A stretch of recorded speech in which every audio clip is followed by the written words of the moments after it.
Okay, this will be a Gish Gallop drive-by with a horse hockey. In 2014, someone asked some officials and scientists, we're going to be vague, in Hawaii, which is like a place no one wants to talk about for some reason, why no measurable amounts of cesium-134 were found in Hawaii at all by 2014. Now you can look at this diagram and you'll notice that not all the currents go the same direction, they're not all clockwise or anti-clockwise, but a large number of them from here flow that way. Others flow in a circle here, and there's one big circular current except for something south of this. I pushed this arrow up a little further on their little diagram. But for the most part, the response was that the core of the Fukushima plume at the time in 2014, what there was of it, was 1,000 miles north of Hawaii, and isn't going to be able to make it back to Hawaii as a return flow until it reaches the west coast, and slowly kind of spreads out as part of the dispersion process and would result in an extremely low exposure, if anything, because again, I didn't move more than, I moved this one arrow down here, because this one actually just kind of circles the Southern Ocean area, the Southern Pacific. This would probably make it to where it can't come back there. With the exception of storms, which would maybe knock some of it towards them, they're basically immune.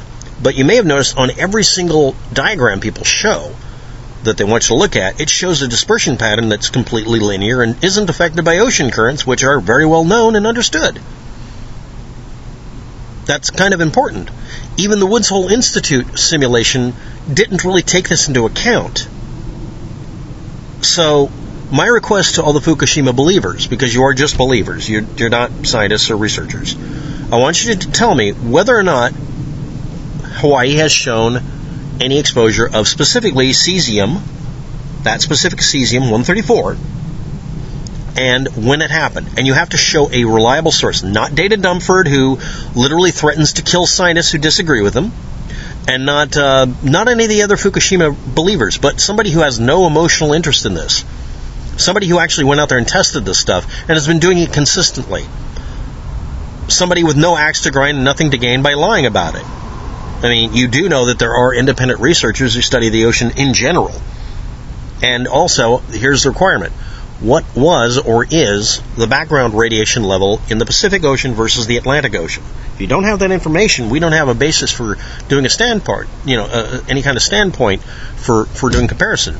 It's not like you could go find a bunch of ancient water that's been turned into ice someplace and determine whether or not it has any level of barnacles per cubic meter like the sea ice and sea ocean, and obviously you can.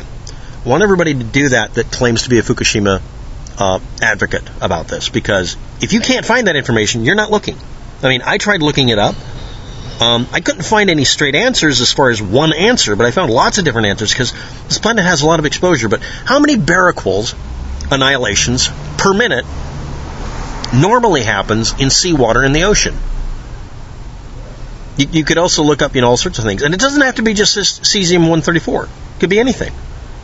Do any of you know any of this? This is like me asking, Beautiful Girl by Dana to acknowledge that a yellow cake doesn't do what he said he did. He lied about yellow cake.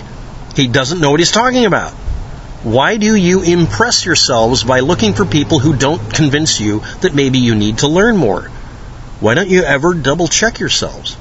And why do you expect me not to point that out every single time? Thanks for watching. Have a good day. Good luck with that.